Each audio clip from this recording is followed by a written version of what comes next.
you doing? Hey, what is going on to my mini sets and all my guys looking at after? Y'all already know it's your boy Jordan the Don Adorno, and if you did not know, we will be discussing today one of the most highly acclaimed movies within our community, and that is Shin Ultraman. Now, who is Ultraman? Ultraman is one of Japan's biggest heroes in the world of tokusatsu, being popular to many others outside the land of the rising sun, such as China, India, Korea, and of course the USA.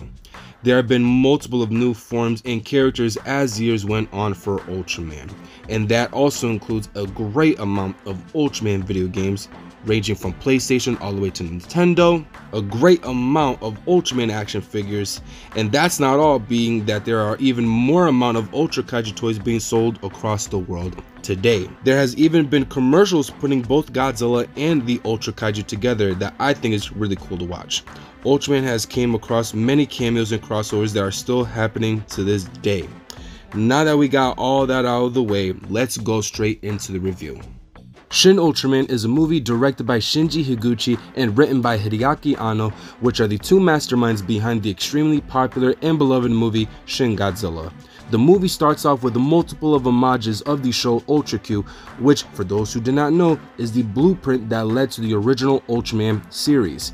It then follows up with the introduction to one of the most popular kaiju in the Ultraman universe, Naranga, which has an insanely cool new design that really pays tribute to its original look from the show, with some obvious differences. Now, even though I prefer my kaiju designs with rubber latex portrayed by suit actors, this new design of Naranga is top tier for me. Naranga then comes face to face with the star of the movie, Ultraman, and oh my god, talk about making a good first impression. Ultraman does justice when making that statement, being able to withstand everything that Naranga is throwing at him and retaliates with his signature move, the Spacium Beam. The second fight introduced another classic kaiju in the franchise, Gabora, who has an amazing look to it, though I kinda wish that they didn't make him look identical to Pagos in the movie, but I can also look past it, being that it was an obvious inspiration based off of how Tsuburaya would back then borrow the original Baragon suit from Toho and consistently reuse it to portray other monsters within the series. The fight is much more longer than the previous one, but like always, Ultraman is superior. Now, if you are looking forward for more kaiju action in this movie, you'll be a bit disappointed because those are the only two kaiju fights we see Ultraman in, and in my opinion, it is very unfortunate. I would have loved to see Red King and Gamora in this film, but who knows, maybe with the success that this movie has made in the box office, we might get a sequel and possibly see, if not all, but some of our preferred kaiju in that film. But nonetheless, the movie doesn't stop building up from there. Alien Zereb returns in the movie with the idea of manipulating the humans into thinking that he is the actual ally to the Earth, while taking on a form of an evil Ultraman to show that it is Ultraman who should be portrayed as the threat.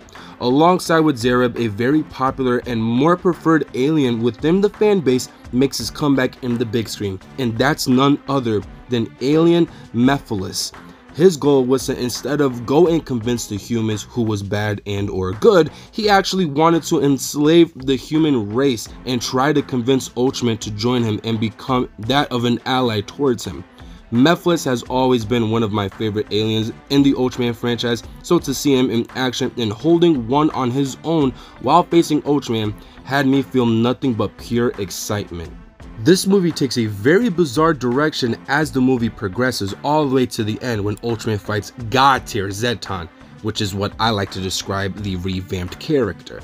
One of the most drastic changes to this movie is when Zolfi is basically telling Ultraman that the human race needs to be destroyed because of their foolish antics and how easily convinced they can be.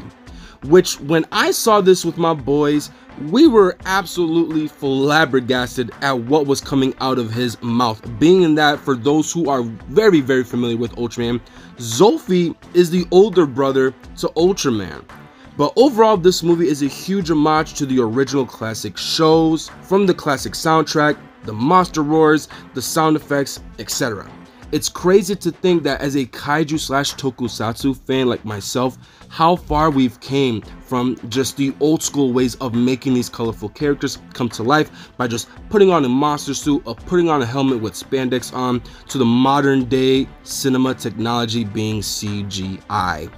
Other than that, I still believe this movie to be a great one, and in my opinion, I actually think it's even better than Shin Godzilla. Hopefully this opens up the door to every kaiju fan's dream to finally see Godzilla and Ultraman share the same screen together, whether it to be to fight together or possibly against each other. Only time will tell though. But other than that, you guys, I hope you guys enjoyed this review. Make sure to leave a like, comment, and subscribe, and see you guys very, very soon.